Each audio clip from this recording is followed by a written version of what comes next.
Rodrigo Roa Duterte!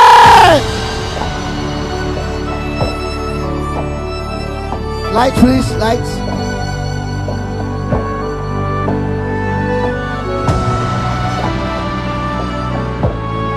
Sigaw nyo sa mundo!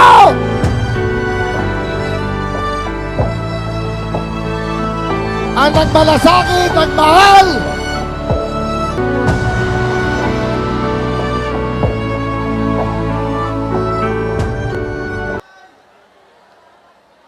Matanda na rin kasi ako.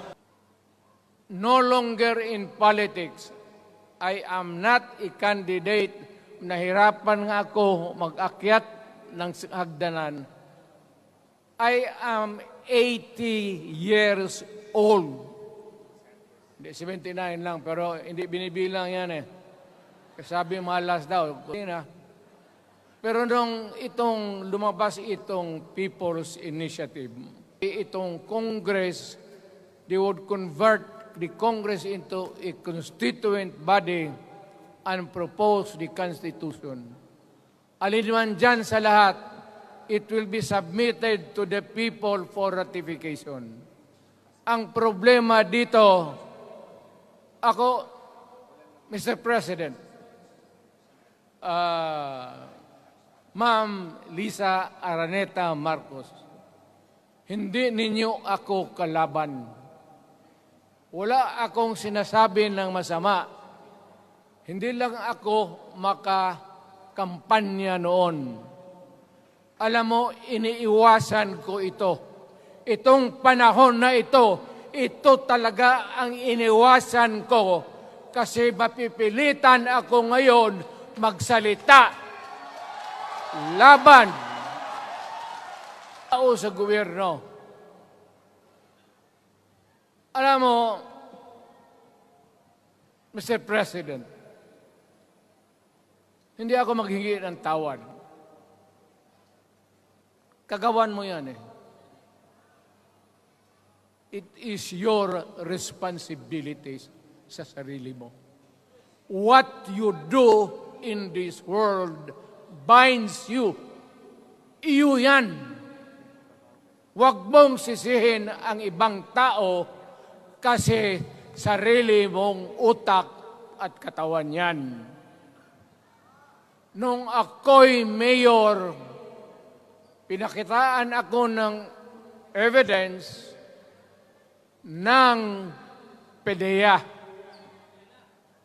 Doon sa listahan, nandoon yung pangalan mo. Ayaw kong sabihin yan kasi magkaibigan tayo. Kung hindi magkaibigan, magkakilala. Eh, ikaw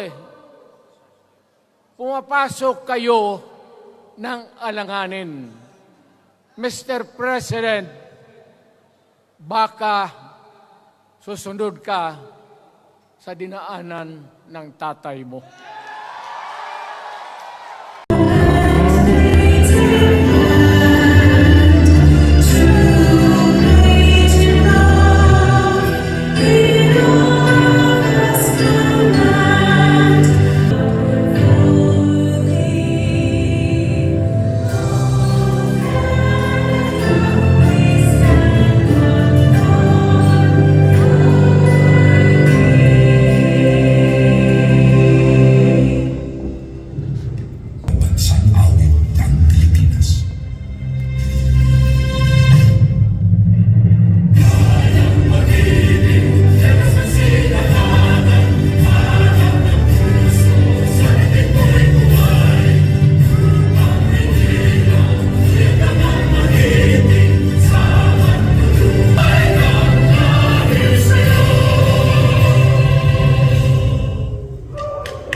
Masarap po ba maging Pilipino?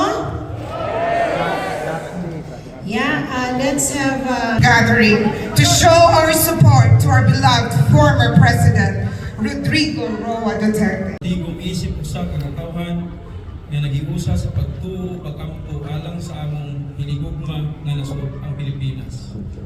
Nagabot kami sa imong na yung kanta na siguro ito na yung laging pinapakinggan nyo yung Pilipinas Duterte pa rin. Lahat ba Pilipinas Duterte pa rin. Okay, ready na ba?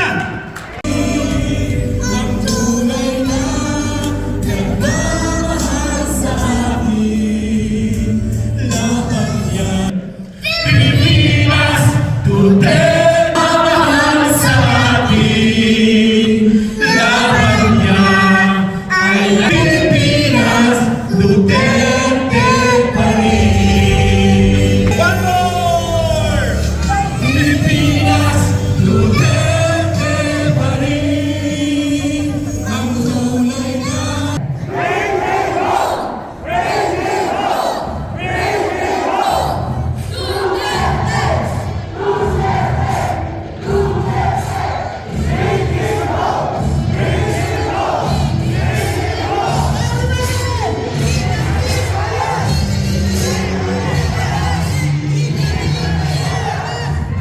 part of this.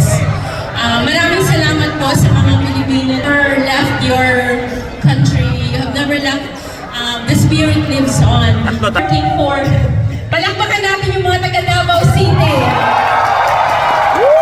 Hindi lang po Davao City, ang buong Pilipinas. Kasi po, at the time na naging presidente na po si Mayor Duterte then, nagkaisa po ang bansa. And it doesn't matter whether you are from any other parts of the country. When